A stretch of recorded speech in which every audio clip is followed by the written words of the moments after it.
also a researcher and I also like to talk long, so please just wave your hand after my 20 minutes and I will conclude the talk. So, we were already mentioning the issue of reliability with what happened last week in Spain and in Portugal. So that we know that reliability and durability is a very important topic. I will not talk about grid stability, but I will focus more on just PV system and mostly modules reliability. And let's see if we can come to an agreement of the topic of reliability. Also I will also do a very short introduction of CSEM, which is public-private non-profit technology innovation center based in Switzerland with different seats. The main seat is in Neuchâtel, which is between Bern and Lausanne. And we are also very close to, and we also collaborate a lot with EPFL, which is the Polytechnical School of Lausanne, PV Lab, which is based also in Neuchâtel. Our main focus is applied research and technology transfer. We focus on three main research priorities, which is digital technologies, precision manufacturing. Historically, our competencies were built to back the watchmaking industry, which is based around the area. And since 10 years, we also have a PV division or sustainable energy center, where we are about between 80 and 100 engineers and researchers. In the sustainable energy business units, we have most activities are focused on PV modules, and we also have recently some activities on batteries and digitalization. Now, if we focus on PV modules, this is the last slide I have on CSEM. So historically we have been pioneering together with the EPFL the silicon heterojunction technology in Europe. So we have activities, I'm talking about module activities on the smart wire technology and silicon interjunction processes, which we've been able to upscale the gigawatt levels and also to transfer this to the industry. Incidentally, I go back to one of the comments from Radovan in his previous presentation. Interjunction, we know, can be sensitive to many different degradation mechanisms, including UV sensitivity, but this can be overcome by working at the bill of material or also at the solar cell level. Similarly to TOPCon, we know that there are a lot of degradation mechanisms which are new for this high efficiency technology, whether it's a sensitivity to UV or moisture. We know that when we really bring the technology to their extreme, so increasing the efficiency, there is a price to pay, and that's generally the stability of the technology. Of course, then it's up to the researchers to understand where the problems are and to solve them.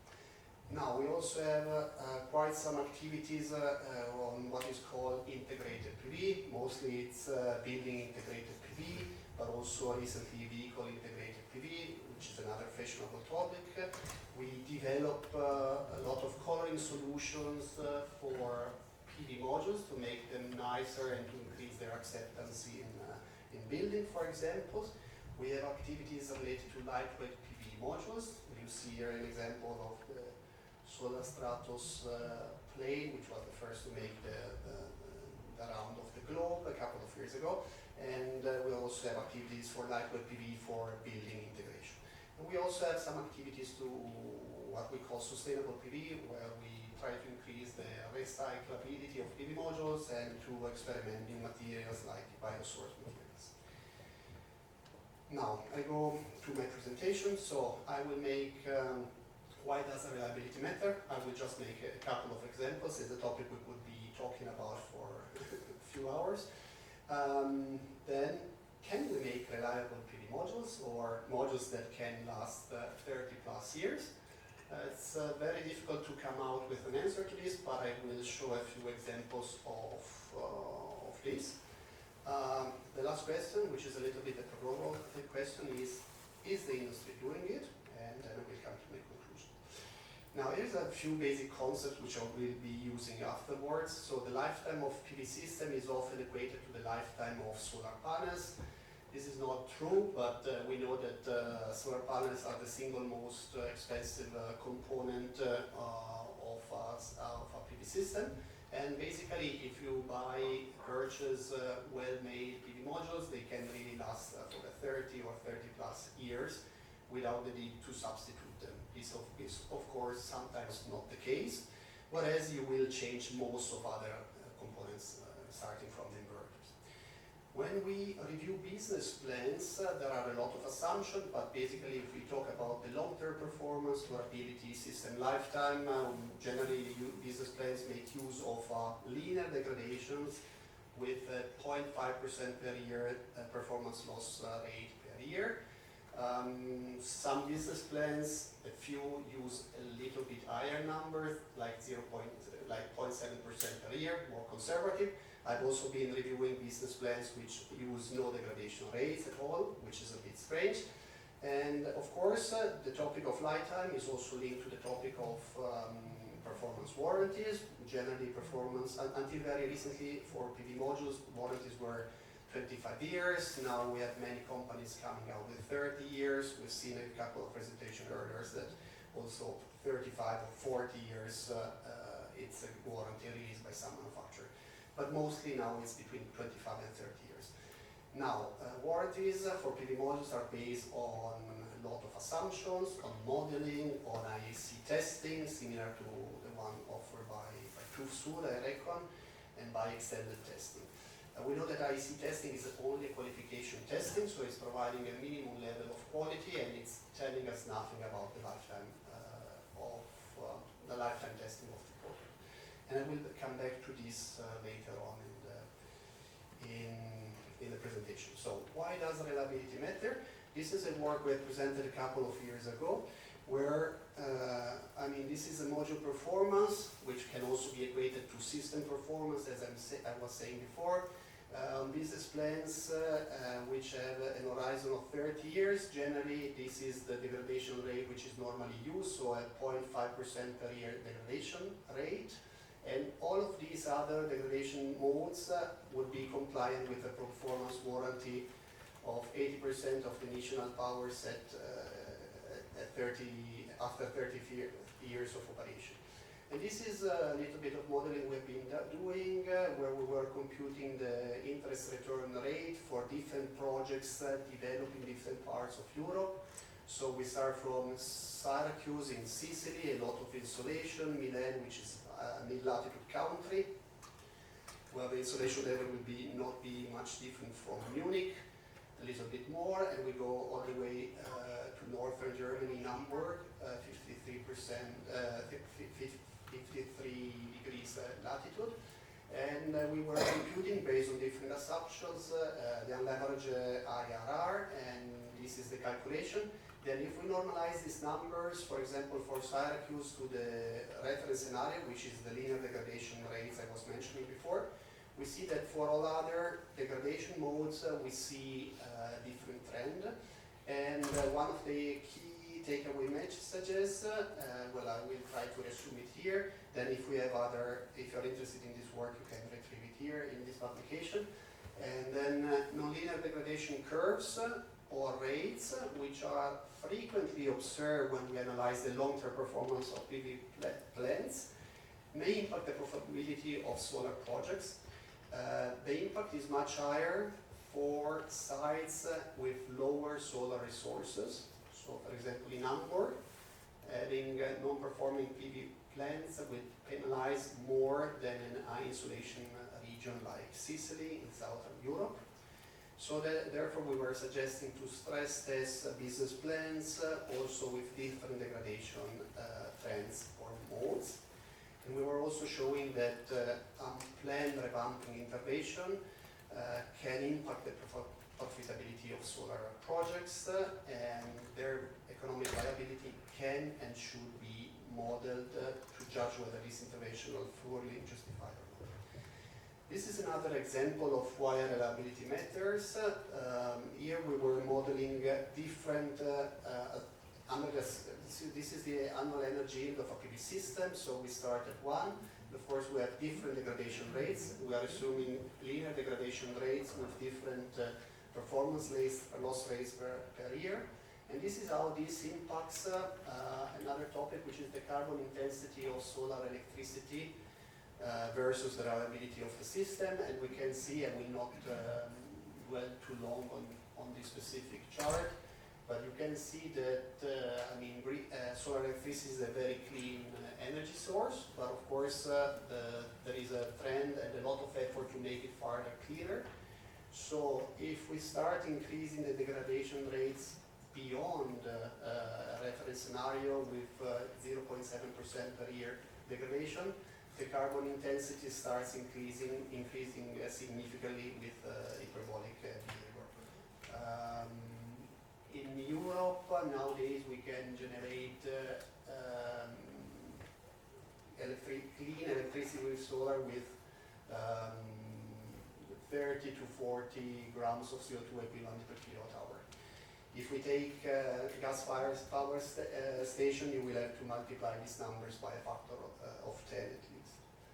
Now, the topic is, what about the reliability of the solar modules and system we have been manufacturing so far? Can we make solar PV modules that last 30 years or more? And I will make a few examples. So this is a work we published in 2018. It was about the first grid-connected PV plant in Europe, which is based in Lugano in southern Switzerland, very close to Como Lake, which some of you may know.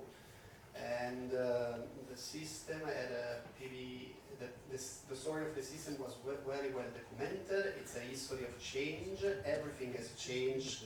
The original site, as you can see, this was 1982 at the time of installation. This has been, the full system has been moved to a neighboring building a couple of years in 2015. Inverters have changed at least 5 times. The monitoring system has changed. Some cables have changed. But everything has changed with the exception of the original nearly 300 PV modules, which have been measured at regular intervals over the year. And the modules were Arco Solar modules with a PVD encapsulant. Backsheet was Stellar, steel Stellar, and of course crystallized, fairly thick crystalline silicon PV cells. Now, main takeaways from this work was that after 35 years of operation in the field, at least more than 70% of the module would still satisfy power warranty set at 80% of the initial nominal power. We could really correlate the degradation of some classes of modules to the encapsulant which was used in manufacturing. For all modules there were PVD as an encapsulant was used, but we understood that there were 3 different suppliers at the time, so at the early 1980. And these different encapsulants were the same encapsulant but manufactured by different suppliers who are behaving in a completely different behavior, which would be correlated to the performance loss after 35 years. So changing only one single component, in this case the encapsulant, had a very high impact in the long-term performance of the module. And we came to the conclusion, it's something which we already understand nowadays, that the bill of materials matters, and it matters a lot. We published a couple of papers on this work, if you're interested. And this is also another work we have been presenting recently. And it's about a set of PV systems in Switzerland, which have been connected to the grid in the early 90s. They were all manufactured with modules from Siemens. And the largest one is this Mont-Soleil PV system, 500 kilowatts, which is installed not so far away from Neuchâtel. And all these other systems, which are smaller, you see also some facades or some alpine PV, were installed in the same years around Switzerland. And we are basically representing 3 different climates, so low altitude, mid-altitude, and also very high altitude. So this system here is on the Jungfrau Joch, so over 3,000 meters high, 3,400. And what is interesting from this PV technology is that now everything is changing, but the module structure of this module was fairly modern until recently, and they were made with conventional backsheet structure using EVA, conventional P-type solar cells and textured cells.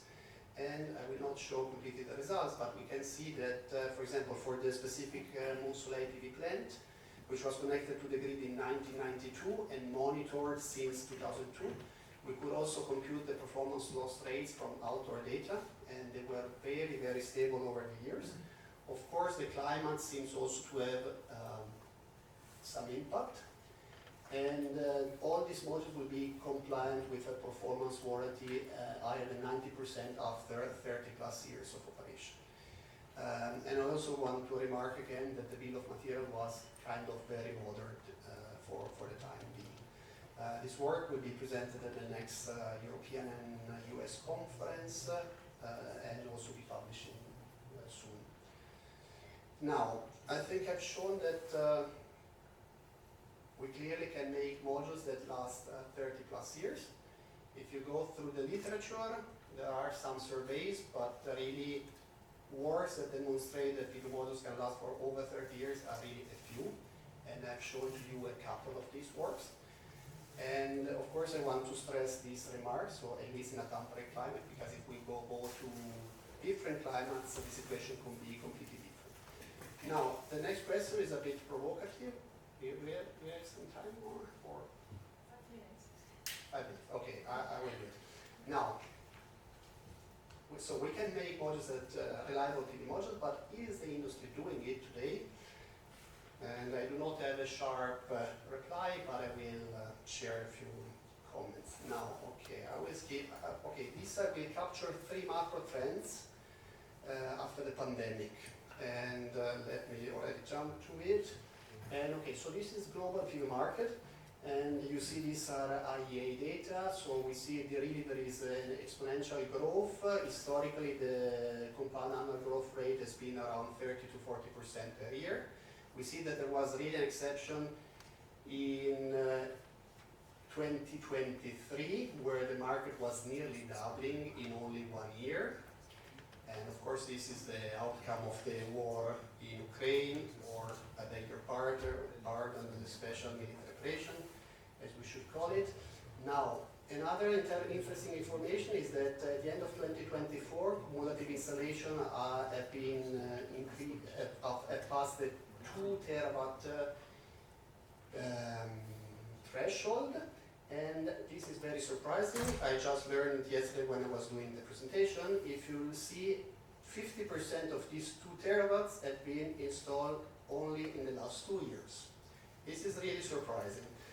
In the past, until last year, I was saying that the 50% had been installed in the last 3 to 4 to 5 years, but really this is changing impressively. And of course, this is all crystalline silicon technology, mostly, at least the vast majority. So this is one of the first trends we have to keep in mind. The second is this one, so PV module prices. So we have had a very sharp decline of PV module prices in the last 2 years, and prices were falling by 40 to 50% per year, both in 2023 and in 2024. Since early this year, there is a slight change of this trend. I think modules prices have increased by 10% from January until now. But this is really a fact. And I will just have 2 slides and then we come to my conclusion. What is happening about the technology, the solar module technology? We have seen already quite some information in the previous slides. But I would say that from the 1980s until 2020 or 2018, the technology has been improving considerably, but this has been mostly an evolution of the same technology I was showing before. So we have crystalline silicon solar cells. The technology was mostly aluminum back surface fill with switch to PERC from 2016 on. Interconnects had 3 to 4 bus bars.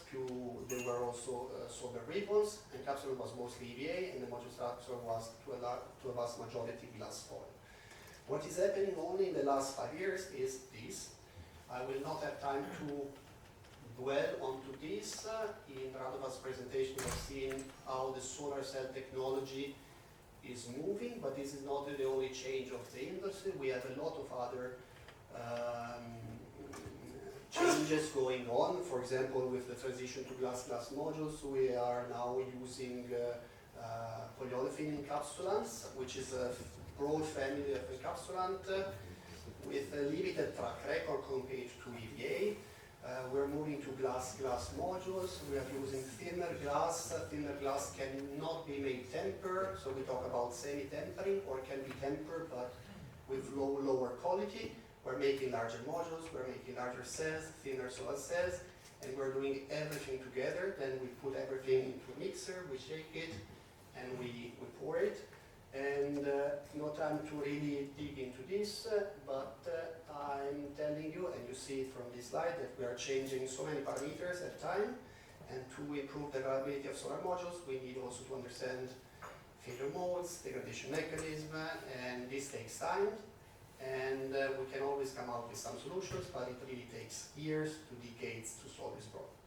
Now, is the industry doing it? So is the industry doing reliable solar modules? I have no answer, but I hope I brought some food for your thoughts. And I will summarize my presentation here. So reliability matters. I've made just a couple of examples about the impact on PV project profitability. Of course, we can also talk about the LCOE of solar electricity, and about also made example of carbon footprint. I was making some examples of the very well deserved good reputation of PV over the last year. So we can make reliable solar modules, we can make reliable solar electricity, and hopefully also reliable renewable grids, or grids which integrate high numbers of PV, of renewable energies. But I hope I was making this point, and this is also shared by several of my colleagues, that this reputation is now at stake. The technology is changing so rapidly, and we are changing more than one parameter at a time. And we all understand that when we start moving more than a parameter at a time, we stop understanding things. We are massively installing new PV technology without any track record. And we are doing this even worse in an exponentially growing, nearly out of control market, and companies, of course, need to cut costs to remain competitive in this market. So the situation and what we see is that we will face a lot of challenges related to the topic of reliability of PV modules and PV systems. But I don't want to be completely negative. I think this is the situation. I think we need to understand it, and I think we all need to work together to solve these problems. And to understand the problems, first of all.